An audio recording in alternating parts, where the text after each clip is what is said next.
What's going on, guys? I've been getting asked by people like why I'm posting so much content. Some of you guys might know this, but most of you will not know this. I've been posting content since 2018. And back in 2018, or actually it might have even been like 2016, but in 2018 was when I posted my first YouTube video. And I know that because I was just watching the video with my daughters.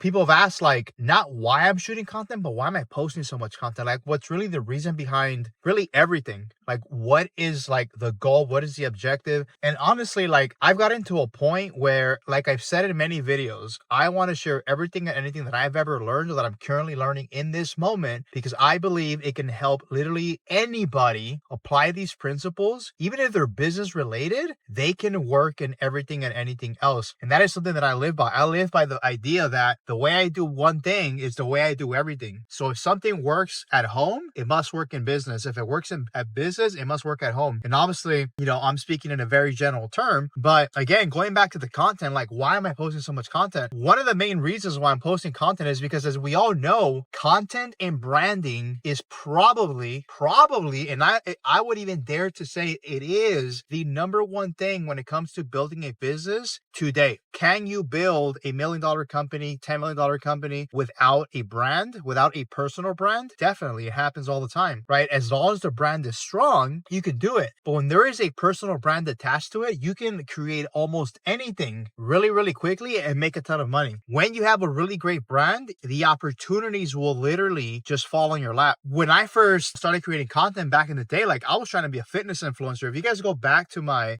first couple videos, it's really what it was about. If you guys go to my Instagram account, that's all it ever was. It was fitness related. I shifted levers and I shifted direction into creating different type of content. During that phase, like I was pretty lost as to like what to create, because I really think the biggest thing was that I was not being authentic. And that's one of the lessons that I've learned through creating content and from all the big influencers that I've met and that I've studied online, is that they're all authentic. And you might think like, some of these people are freaking goofy and silly, and some of them seem kind of robotic in the way they speak, but they're really, really smart. And yet they have huge audiences, right? Regardless of which ones you guys choose of those. And then there's the ones that are, just very crafty in the way that they speak, very salesy, and they're killing it as well. It's not about the niche, but it's about the authenticity. For me, I had this vision a year ago where I was like, you know what? I want to be like the Sam Sulek of business, right? Sam Sulek was not the best bodybuilder in the world, right? He was just starting off. He's super young. And he just said, you know what? I'm going to create blogs every single day, sometimes even multiple times a day, for as long as possible. Like this guy just went crazy. So what ended up happening? People really got to know him. People really got to trust him, because can you imagine seeing a 30, 20, 40-minute video every single day of a person, like especially a vlog? Like you're going to get to really know them. You're going to get to really understand how they work, what makes them tick, how do they think. You start building trust and you start trusting in this person and you want to listen to them more. That is the number one focus that I'm doing, is like, how can I build the most amount of trust and the most amount of consistency from a personal brand perspective, right? I don't need to be the best entrepreneur. I don't need to be the smartest. I don't need to be making $100 million. But as long as I'm doing what I got to do as an entrepreneur, and as long as I can be consistent and transparent, I will show what I'm showing based on who I am, based on what I'm up to, in hopes that it's going to resonate with everybody that's watching this. And so the third thing that's doing, it's creating a differentiation factor between everybody else that's on YouTube. Different, because while you are seeing who I am and what I'm up to on a day-to-day basis, and the things that I talk about, the things that I learn, how I see life, how I see business, how I see,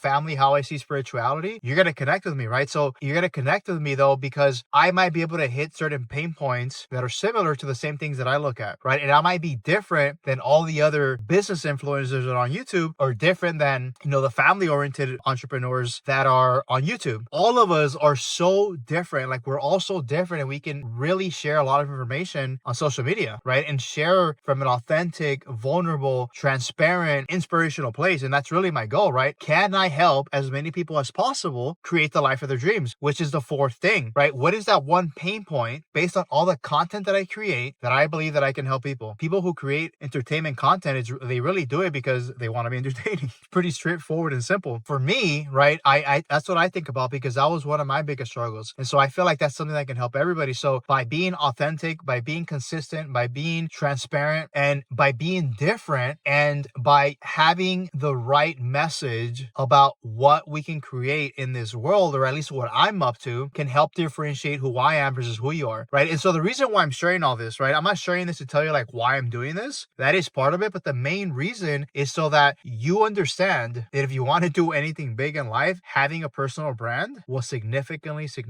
help you. And now look, you do not need it, right? You do not need it. There are a lot of people, even till this day, who are making money, who are making it to the pros, who become big musicians, who become great artists, who are great parents. They do not have any social media. But as social media continues to get bigger and bigger and bigger, it will play a bigger and bigger factor. This then leads me on to the fifth thing. All those things that I mentioned are great and they're helpful, but the fifth thing that is the least of the priorities, but could actually end up having a big impact, is the amount of opportunity you're going to get. The opportunity by the people that you're going to meet, and the business opportunities that are going to fall in your lap, where you'll be able to make money, you'll be able to start a business without even understanding business fully. People who actually understand it, who don't have big social media presence, will come to you and be like, hey, let's start a company. I will execute on ABC. I just need you to market it. I need you to continue doing the marketing that you're doing because it aligns with what I'm doing. And if we combine it, we're both basically targeting the same message within whatever brand they're creating, right? For that product or service that they're going to create. And so the opportunity is endless. The biggest example here are the Paul brothers, I would say. Jake Paul and Logan Paul. Like Mr. Beast as well, obviously. That was kind of an obvious, and I feel like he went more of a very entertainment, obviously. It's becoming like game shows and things like that. Logan and the Paul brothers are kind of similar, but not exactly. Like there is a lot of personal touch in it. There is a lot of personal touch in what Logan and Jake Paul do on top of the entertainment, right? So you pretty much know who they are. Like, you know, they create random videos, they create short form content, they have a podcast, they now have a hedge fund. Like these guys are doing so many different things. I've been doing this for over a decade consistently. Like that's the biggest thing, consistently. And so I might not be the next Jake Paul or Logan Paul. You might not be the next Jake Paul or Logan Paul, but somebody else will, right? Somebody else will in their own version, right? Not exactly them, because nobody can ever be them. What I mean by that is they can have the same success that they've had financially, with the same impact that they've been able to have on people. Somebody else can have the same thing, and it could be in a completely different niche. It could be in a completely different way, but the only way that it will happen is if you create content, is if you create a personal brand, if you are out there. I don't have a full picture as to like what my life is going to look like a year from now, or 5 years from now, or 10 years from now. But what I do know is that I want to keep creating content. I know my content can help people. I'm going to do everything that I can to show everything that I do, everything that I learn, and I am learning, because all this information is out there. Like it's all free. And if I can give it out more in a more concise way that actually resonates with people, why not? That is what I wanted to share with you guys today, and I will catch you on the next video. Peace.